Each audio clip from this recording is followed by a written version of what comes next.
La posibilidad del mestizaje. Hay que tener en cuenta que no sería nada frecuente que tuvieran hijos los varones Refaín con mujeres normales, porque un niño de doble tamaño que el normal es difícil que pueda ser dado a luz por su canal del parto.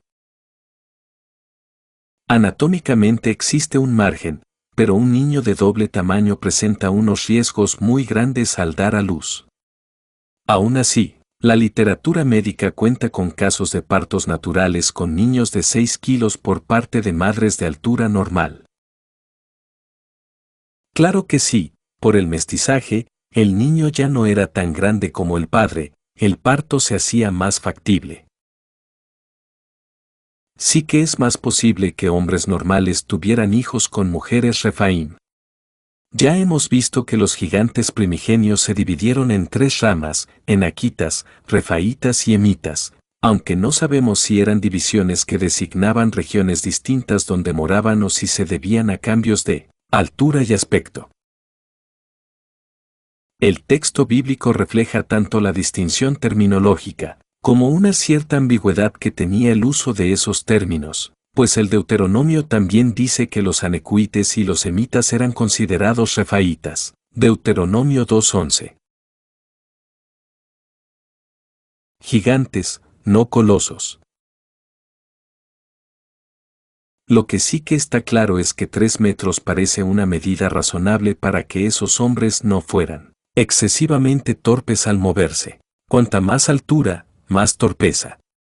Pues a más altura, relativamente, el peso de los huesos es mayor. Pongamos un ejemplo, la jirafa no corre muy rápido ni puede resistir mucho tiempo. De hecho, hasta la hiena, siendo muchísimo más pequeña, alcanza una velocidad igual a la de la jirafa. Los científicos que estudiaban jirafas en estado natural descubrieron que para sus investigaciones no podían perseguir mucho rato con sus vehículos a una jirafa. Si lo hacían, éstas caían muertas con un ataque cardíaco.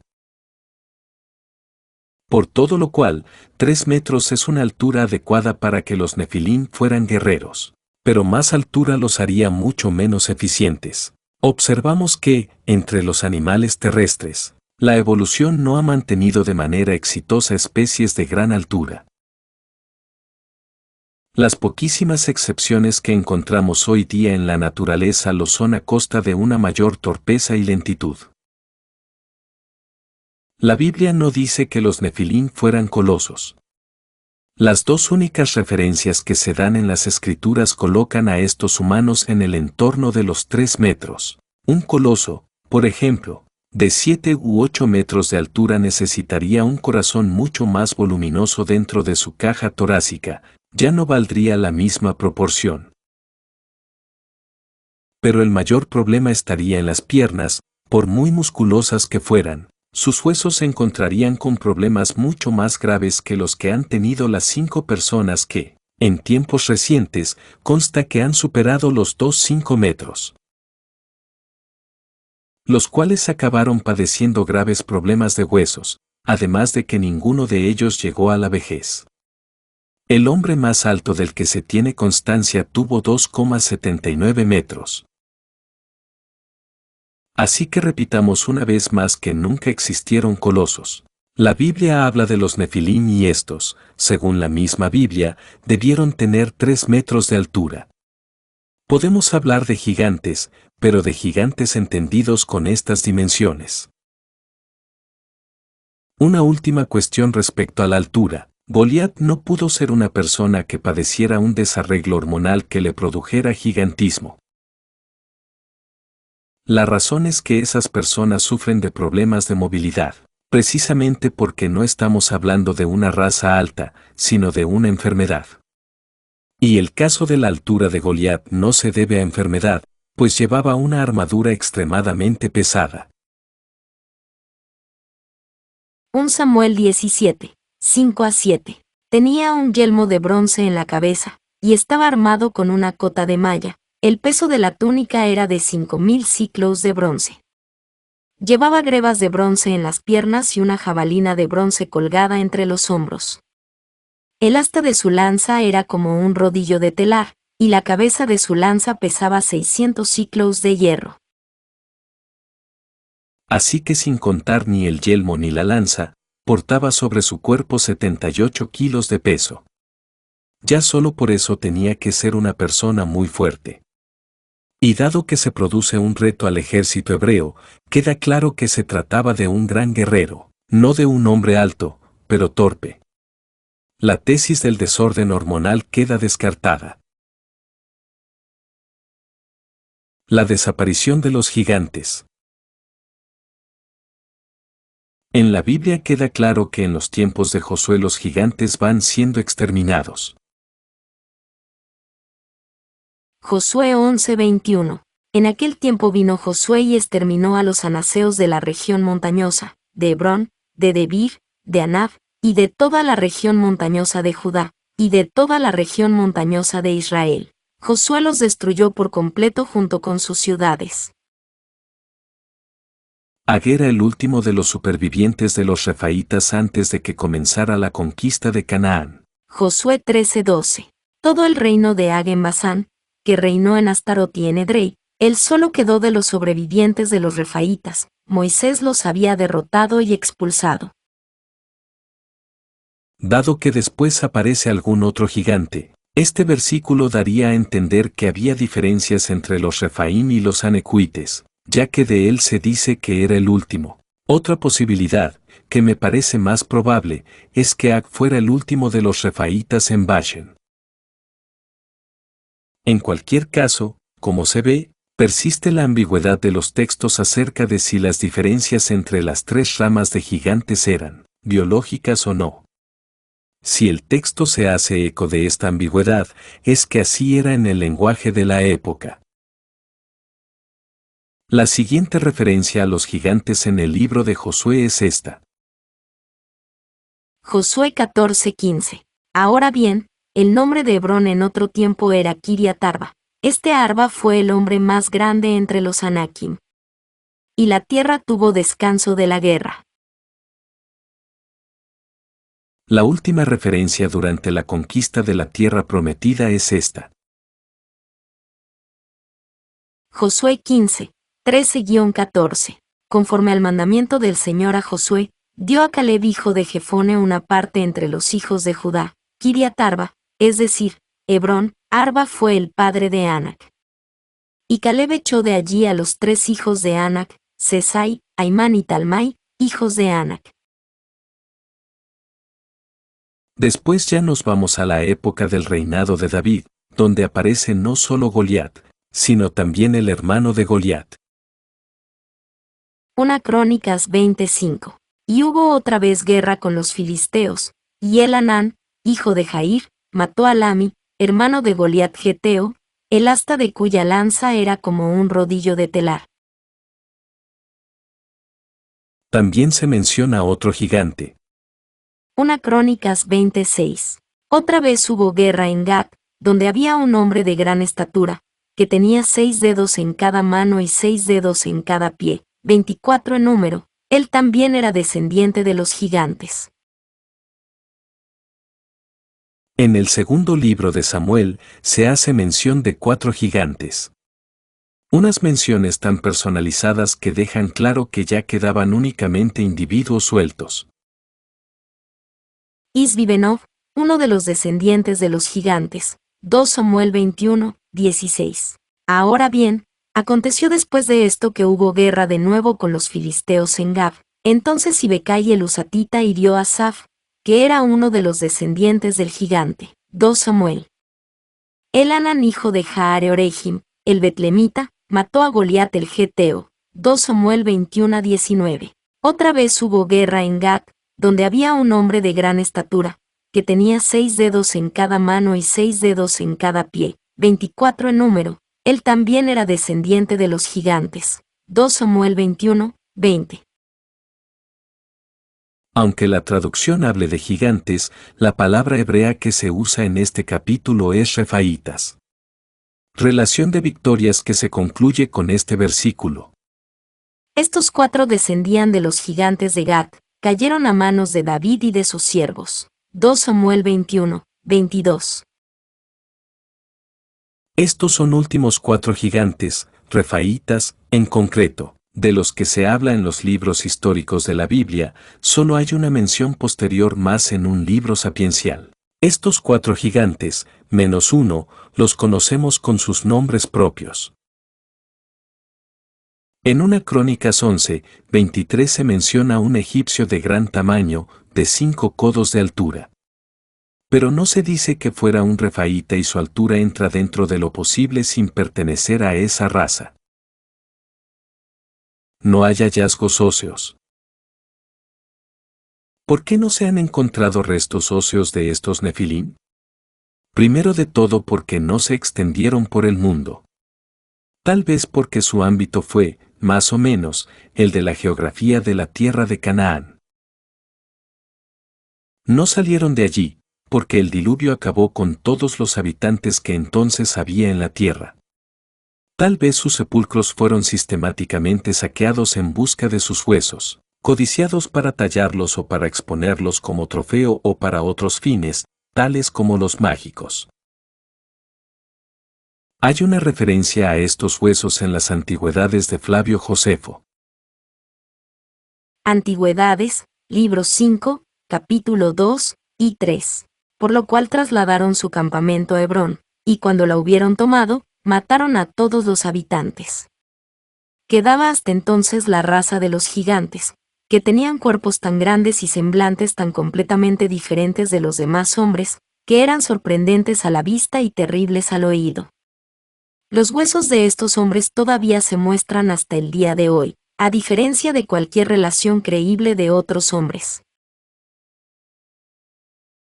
Creíble o no esta mención de Flavio Josefo, hay una referencia en Plinio a un gigante llamado Gabaras, de 9 pies de altura, 2,7 metros, que fue enviado al emperador Claudio desde Arabia. Hay algunas pocas referencias históricas más en la antigüedad a hombres de extraordinaria altura, pero se trata de individualidades.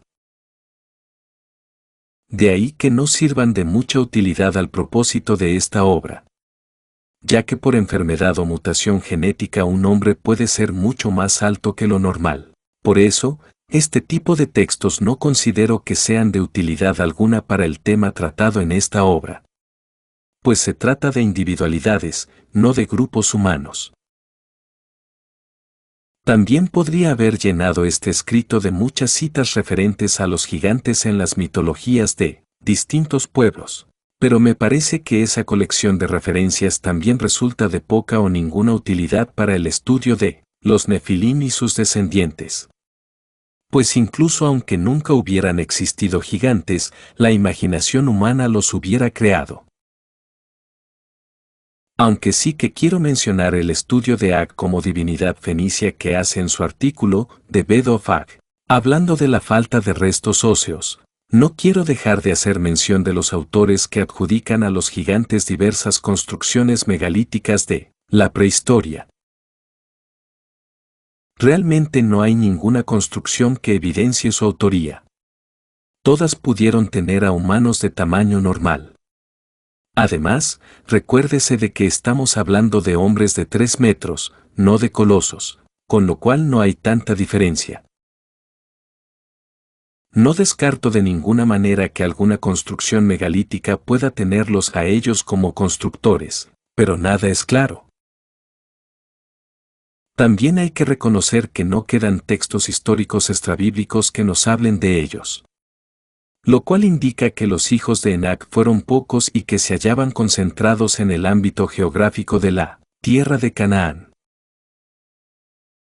Si, en tiempos históricos, hubiera habido grupos refaítas en otras zonas, su presencia hubiera llamado poderosamente la atención de los cronistas. Mientras que el silencio es total. Tanto la falta de restos óseos, de pinturas o relieves que los representen, como la ausencia de textos extrabíblicos, indican que ellos fueron pocos y que estuvieron concentrados en una región concreta. Los gigantes y el diluvio. Un problema que se plantea es que si todos los hombres murieron en el diluvio, salvo los hijos de Noé, ¿cómo pudieron salvarse los hijos de Enac? Veamos primero los textos acerca de la universalidad de la muerte de los antediluvianos. Fijémonos con todo detalle en las palabras referentes a la extensión del exterminio. Génesis 6:7. Entonces el Señor dijo: Raeré de la tierra a los seres humanos que he creado, a las personas junto con los animales, los reptiles y las aves del cielo, porque me arrepiento de haberlos creado. Génesis 6:17. Por mi parte, voy a traer un diluvio de agua sobre la tierra, para destruir de debajo del cielo toda carne en que haya aliento de vida. Todo lo que hay en la tierra morirá. Génesis 7:4. Porque en 7 días haré llover sobre la tierra durante 40 días y 40 noches, y todo ser viviente que he creado, lo borraré de sobre la faz de la tierra. Como se ve, hay mucha insistencia en afirmar que muere toda carne. Pero estas afirmaciones no cierran la posibilidad a supervivencias excepcionales fuera del arca. Sin embargo, el siguiente versículo sí que es más tajante. Génesis 7, 21-23. Y murió toda carne que se mueve sobre la tierra, las aves, los animales domésticos, los animales salvajes, todos los reptiles que se mueven sobre la tierra, y todos los seres humanos. Todo lo que había en tierra firme en cuyas fosas nasales había aliento de vida, murió. Destruyó todo ser viviente que había sobre la faz de la tierra, los seres humanos y las bestias y los reptiles y las aves del cielo, fueron borrados de la tierra. Solo quedó Noé y los que estaban con él en el arca.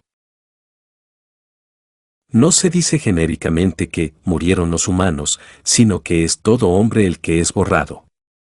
Y se añade que solo sobrevivieron los habitantes del arca. A esto hay que añadir otro pasaje. Los hijos de Noé que salieron del arca fueron Sem, Cam y Jafet. Cam fue el padre de Canaán. Estos 3 fueron los hijos de Noé, y de estos fue poblada toda la tierra. Génesis 9, 18-19. Con lo cual, acerca de la universalidad tenemos una clara afirmación negativa acerca de la muerte y 2 afirmaciones positivas acerca de quienes fueron dejados con vida y quienes poblaron la tierra. Una posibilidad que algunos han apuntado es que el pecado de Génesis 6 se volviera a repetir después del diluvio. Pero, en el texto de los espías enviados por Moisés a la tierra de Canaán, se afirma que los anaquites proceden de los Nefilim. Números 13, 33, parece cerrar esa posibilidad. Esa pequeñísima frase no es una afirmación de esos espías, sino que es una glosa del texto. Los espías podían equivocarse, y la Biblia meramente dejar constancia de lo que dijeron, pero la glosa del texto sí que es infalible. Visto todo lo cual solo hay 2 posibilidades. La primera, que el pecado se volvió a cometer y volvió a surgir una segunda raza de Nefilim. Esta posibilidad no la veo posible, porque se dice que los hijos de Enac proceden de los Nefilim, con lo cual la segunda posibilidad es la verdadera. La segunda, que en el diluvio la muerte fue prácticamente universal y que los descendientes de Noé fueron los que sustancialmente poblaron toda la tierra. Aunque la Biblia afirma que el diluvio fue universal, se refiere a que las aguas inundaron toda la región de la tierra que en esa época estaba habitado. O se inundó solo la zona de Canaán o como mucho toda la región del creciente fértil. Ese es el ámbito mínimo y máximo del castigo. Nunca se dice que todo el planeta Tierra fue inundado, solo que perecieron todos. Pero ese todos hay que entenderlo como sustancialmente todos. Ni todas las tierras del mundo fueron anegadas ni el hecho de que muriera todo el Adán, como dice el texto hebreo, implica un exterminio absoluto. Muere toda carne sí, pero toda carne de una región, no todo viviente del planeta. Recapitulando, el diluvio es universal de una región, no universal planetario. Muere todo viviente en esa zona, no todas las especies vegetales y animales del planeta. Mueren sustancialmente todos los descendientes de Adán, pero no absolutamente todos. Que la interpretación del diluvio universal limitado es la correcta se ve en que sobrevivieron los Nefilim. Además, las semillas de las plantas no hubieran podido sobrevivir varios meses flotando en el agua. Este hecho, que puede parecer sin importancia, nos ayuda a comprender el modo en el que hay que interpretar toda la Biblia.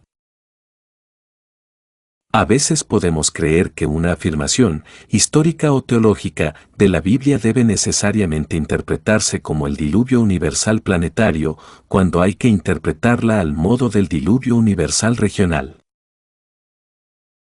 Una interpretación radical puede dar lugar a una secta protestante, una interpretación moderada puede inscribirse en la tradición católica. Véase, por ejemplo, el versículo que afirma: El que creyere y fuere bautizado, será salvo, pero el que no creyere será condenado. Marcos 16:16. Los ejemplos podrían multiplicarse.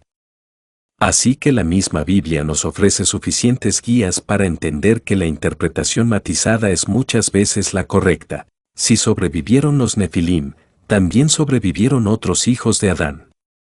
Por eso de Adán y Eva, tanto los judíos como los cristianos, los hemos reconocido como los primeros padres, pero nunca hemos afirmado eso de Noé. Siempre hemos dicho que todos procedemos de Adán, pero no que todos procedemos de Noé. Además, el arca es símbolo de la Iglesia. ¿Se salvarán algunos que en vida no estuvieron a bordo de esa arca espiritual? Por supuesto que sí. El hecho de que salvaran su vida corporal algunos que no estuvieron a bordo del arca de Noé, es símbolo de que también serán salvos algunos que, durante sus vidas, no estuvieron en el arca de la Iglesia. La realidad de esa salvación corporal que está implícita en la Biblia es símbolo de la salvación espiritual posterior. Y esa verdad tan grande acerca de la salvación la sabemos gracias al versículo que afirma que los hijos de Enac procedían de los Nefilim. También, como hemos visto, esa pequeña glosa nos da el criterio interpretativo acerca de que tenemos que entender por diluvio universal. Nada hay inútil en la Biblia. Si hubo gigantes que sobrevivieron, también los actuales gigantes en el pecado podrán ser salvos en ese otro diluvio universal que es la muerte que a todos llega.